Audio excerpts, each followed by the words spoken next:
design and balance aren't really the same thing. Well, who's to say they're not? Well, I'm just going to say so for the sake of this video because we're going to talk about why the differentiation between not necessarily the definition, but certainly the execution is something that Overwatch has been missing for, I wouldn't even say Overwatch 2. It's really been an Overwatch problem since 2017, really. And it's important to point this out because I think there are just certain characters and certain abilities that are just broken by design. Not necessarily fundamentally flawed, but need some serious tweaks about how they're actually implemented and how they're actually used. And if you don't actually understand that and just like to toy with the cooldowns or with the numbers of how powerful an ability is, then you're going to have an issue that is never really resolved. Either the ability is still going to be frustrating but very weak, or the ability is going to be way, way, way too OP. And I think that we have more of that here. Now, I want to be very clear here. The good news is that this isn't necessarily a problem that is exclusive to Overwatch 2. It's definitely something that I think is prevalent in a lot of other games as well. So I guess that's not really good news, but it's not exactly unique to Overwatch. And the other good news is that we've seen a couple of changes in these patch notes that do seem a little bit more reasonable and maybe more in line with changes that are something I would like to see elsewhere. I guess if nothing else, it's encouraging in a frustrating fashion because some of the changes in here seem like the right type of changes for other abilities and other heroes too. So I'm not sure if they're not willing to do those changes. I'm not sure if they're not able to do those changes. Or even worse, I'm not sure that they even recognize that those changes need to be implemented. And I hope that this is something that will be happening with time. At this point, a lot of people ask me, what do you think of Overwatch 2? Do you think they're going to get things right? Do you think they're going to get things wrong? Are you pessimistic? Are you optimistic? And the answer is, I don't know. I don't really have a dog in this fight. And I don't really think that I have enough information or insight to give you guys either good or bad news. It's just news. And we have to sit here and hope and pray that they're going to do a better job of it moving forward. Now, that being said, let's zoom through these changes, and I'll talk about more about what I mean with actual fundamental design changes versus balance the more we get in here. Tank movement speed penalty reduced from 40 to 30%. Projectile speed increased from 40 to 50. I mean, it's fine. It's fine. These are more like, I guess, changes that open up D.Va's flexibility when and where she's strong. It's going to allow her to function a little bit more in a poke. It's going to allow her to be a little bit more mobile, a little bit more dynamic with her playstyle. I don't think D.Va was a particularly weak tank. I don't think D.Va was a particularly strong tank. I think she was definitely, she has since Overwatch 2's release, has been an extremely meta-dependent tank. In certain situations, anti-dive, dive matchups, she's been really strong, but she's really, really bad in brawl short-range matchups versus other brawl tanks and brawl heroes. And she's also really, really bad in poke matchups, sniper matchups. So I think D.Va is one of those characters that, like, by design has really struggled in Overwatch 2, even though the character is really individually strong. So I think, like, we're going to have to keep an eye on her. I feel like that's a character that might need more than just this, but we'll have to wait and see. These are definitely going to make her stronger. If that's going to be enough to actually sway her into the meta, that remains to be seen. Let's talk about Doomfist here. I mean, what's more to be said that hasn't already been said? I'm not a huge Doomfist fan, but I don't think that he deserved a nerf at this point in time. He's a character that requires a high amount of skill. He is very easy to punish. I think, like, given just those parameters alone, I don't think we necessarily need a stun duration decrease. I think there was already plenty of counterplay to both powered punch and non-powered punch. I think there's a lot of ways to punish him and kill him. The supports had a lot of cooldowns and a lot of ways of playing around punch. This isn't like old Overwatch 1 Doomfist, which, to be fair, wasn't super strong, but if he landed one ability on you, you died. This is not how it is anymore. I don't find this nerf to be fair. Again, this screams something like win rates or percentages that they're running in the back. I don't have any insight as to that. They do, but I've always been very vocal about really hating using that as anything other than a vague benchmark. It doesn't pass the eye test. Let's put it that way with this. And I think while, you know, hard numbers should always be trusted more when it comes to certain changes, I don't think balance should be strictly statistical. Winston's secondary fire range increased.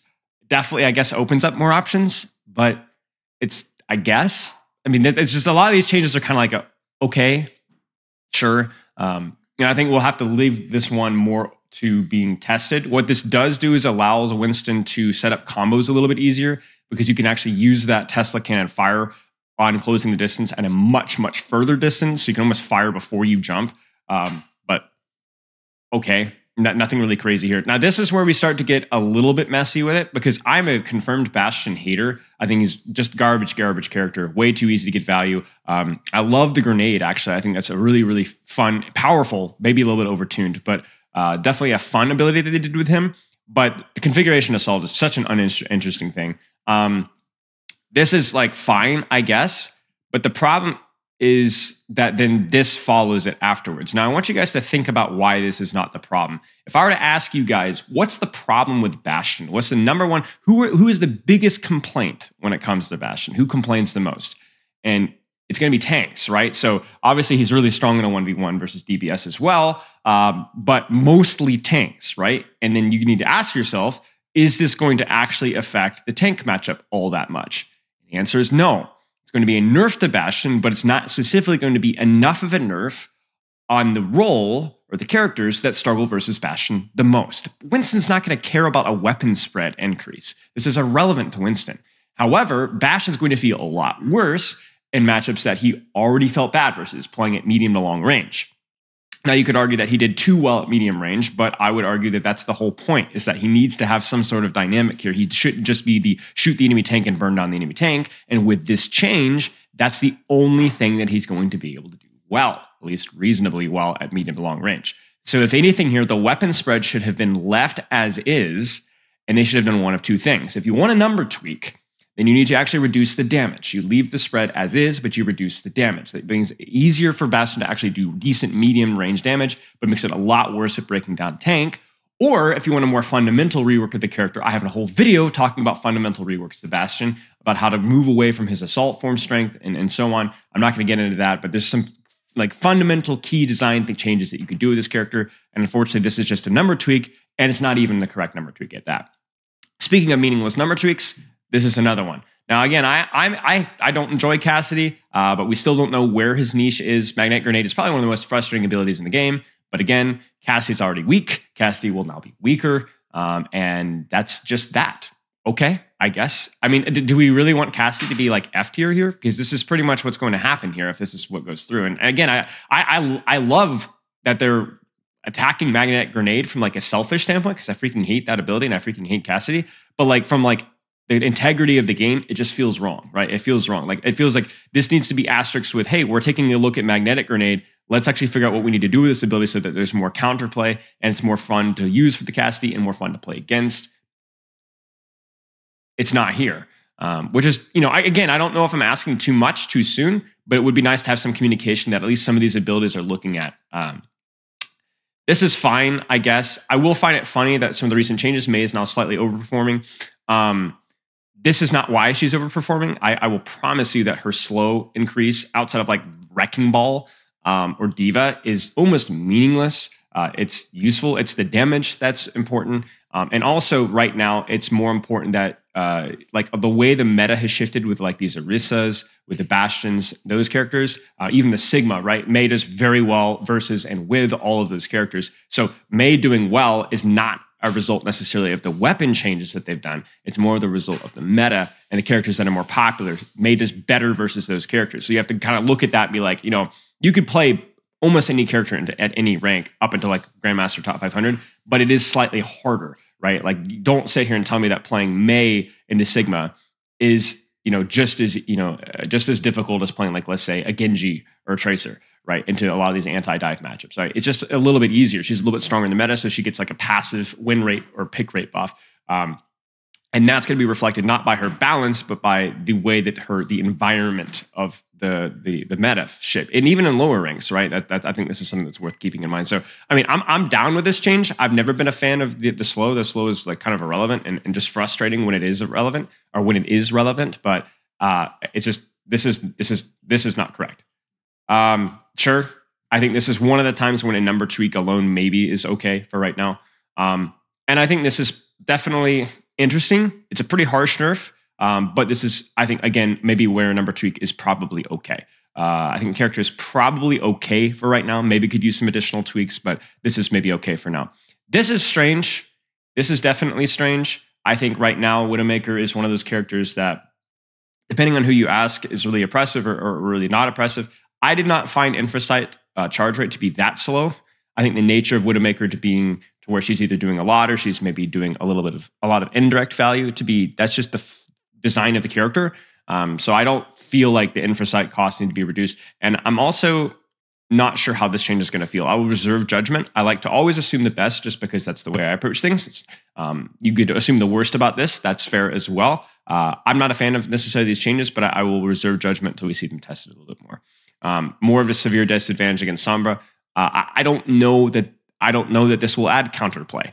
If you want to add more counterplay versus Sombra, then you need to sadly give Widowmaker her 200 HP back. The problem is that Sombra kills Widowmaker because virus headshot. And if you set it up perfectly, the Widow can't, it's almost impossible for her to react. Letting her unscope better is not going to keep her alive. She's either going to get a support or she's not going to get support. If she gets support, she lives. If she doesn't get support, she doesn't live. This changes nothing in this regard. And so this is another classic, hate to be pessimistic here, but this is a total misread of the matchup. Total misread of the matchup.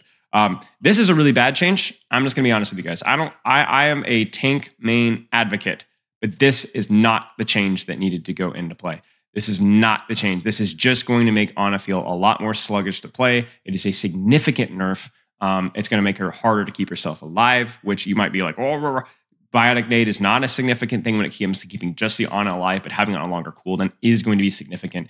What needed to be changed, and this is where really the topic of the video is going to start, is you need a fundamental redesign of what Biotic Grenade does versus tanks. You do not shift the cooldown. You let the nade be available and often and frequent to use. You just change the effectiveness of its use in those circumstances. You change the length of it to 1 or 1.5 seconds or even 2 seconds. What is it right now? 2.5 or 3 seconds right now?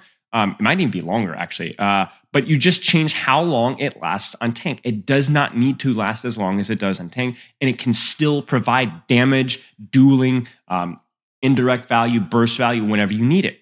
This is the wrong type of nerf for support. This is the wrong type of nerf for support. You need cooldowns to be available and this is what makes Ana fun, is landing those nades at correct times. And if you're just spamming, AFK spamming tank on the enemy, a nade on the enemy tank, that's still going to be valuable, and it's still going to last too long for tanks. So for tanks, this is bad news for you, right?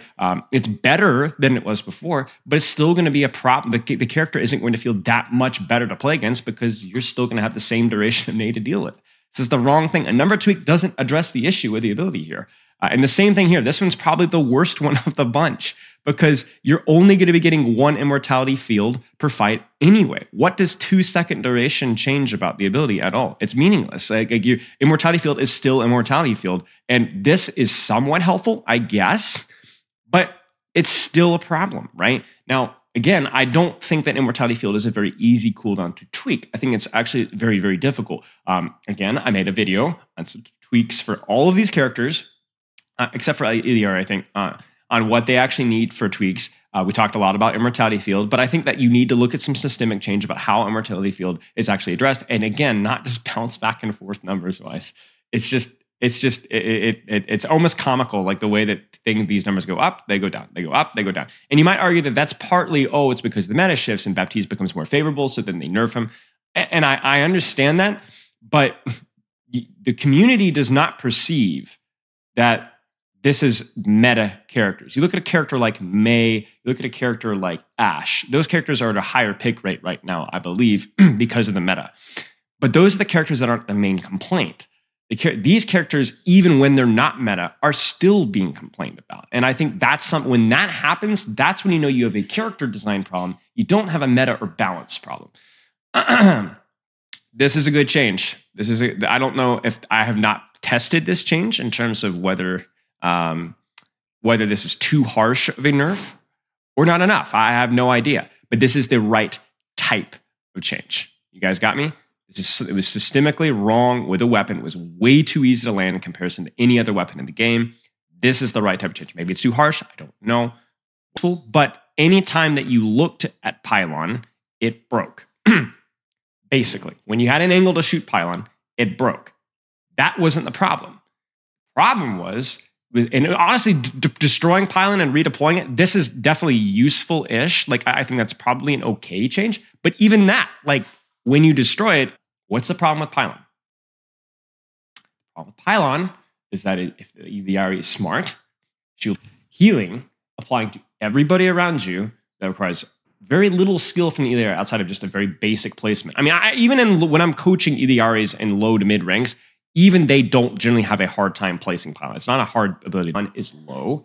The engagement from the person using the Pylon is also low. And when you have that problem. That is the worst of both worlds. There are some abilities like Sleep Dart, which some characters don't have a lot of counterplay versus.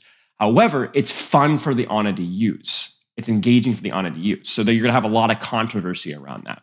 There are some abilities like Deflect, which are, there is counterplay, and it's fun for the Genji to use. So there's a lot less controversy, at least outside the Blizzard forums, around something like a Deflect. And then there's abilities that have neither exterminated or reworked about how they would. Now, I think the easiest fix for Pylon would be to have a set duration of how long it lasts, so the Illari has to decide when she places Pylon. It's very important that you decide, like, you have to play around that CD. There is no forcing her cooldown, right?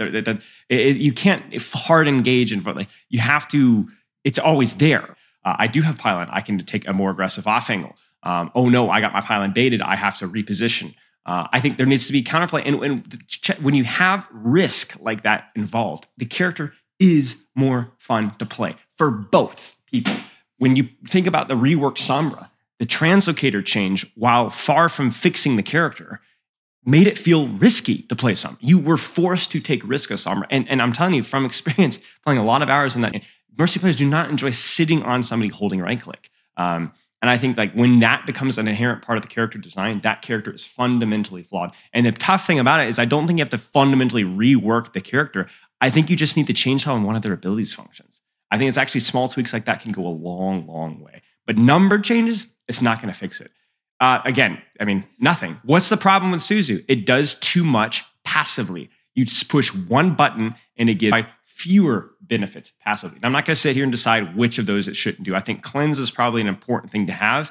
I definitely feel like the healing blossom is just a fundamental flaw of the character. I think automatic healing is kind of weird, but whatever.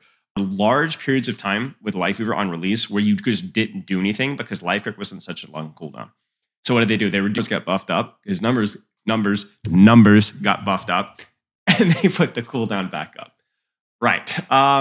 So you're still going to be basically AFK, passive healing, charging as Lifeweaver, spamming. Ask, what could we introduce as counterplay for Life Grip? And I'm going to give you kind of an alternative solution that others might give. I think that there needs to be counterplay, sure. But here's a question.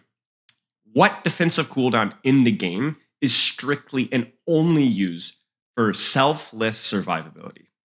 Not Suzu. Suzu you could use aggressively. Suzu you could use to... You get what I'm saying? It only has one use. Even Onanade, right? Onanade is a perfect example where it can be used to use aggressively, it can be used defensively. It gives the owner of that cooldown autonomy and dynamics with how they choose to use or how they choose to position around that ability. Life Grip, there is no dynamic to Lifeweaver playstyle. You sit in the back and you pull someone to safety. And now you do it, but you do it slightly less often. But the ability is still fundamentally flawed. And I'm not even talking about the lack of autonomy by pulling somebody out of their position. That ship has sailed. We've given up on that one. But the Life Grip only does one thing. It only does one thing. It doesn't allow the Lifeweaver to do anything dynamic or fun. It does nothing. So we have yet another cooldown increase that just doesn't address the individual problems. Now, I'm going to get the spiciest change here. And you know what I'm going to do, guys? I'm going to be positive about this change. Not just because I'm a Zen player, but because I think this is at least the right type of change, whether it's going to play out. You know what I'm going to do? I'm going to assume the positive. I'm going to assume that this is going to work out nicely. If it doesn't, I still give credit for at least trying to address the result. The irony here, though, is that these are not number tweaks. This is a fundamental rework, or at least a small rework internally about some perceived problems with Zenyatta. But they did it to Zenyatta, not Kiriko or Illari or Baptiste. Not even Mercy. They did it to Zenyatta. So whatever, guys. Basic health increased. Harmony Orb. Time to wear off when not line of sight increased from 3 to massive buff. And then specifically, Discord can no longer be reapplied via straight up bad change. I do think this is overall a net buff to Zenyatta. But you know what? I'm going to be honest with you guys. You should be applauding Blizzard for at least trying this sort of a change, because these are the type of changes that we need for problematic characters. You do not just toy with number tweaks. You actually shift something internally about how the ability works, and you let it cook. Okay, you know what? I will remain positive about these kind of changes, because this is what's needed for other characters. You need to do this with other characters. That's all I got, y'all. So overall, this fixes this issue. Number tweaks will not fix the issue. You have to address the fundamentals. Oh, and one other thing too, I do think the support passive probably could have used some tweaks as well. I think it probably should have been bumped up at least a half a second to a full second. My statement is that I don't think the support passive should necessarily have an impact in one-on-ones. It should just allow the support to not necessarily have to go grab help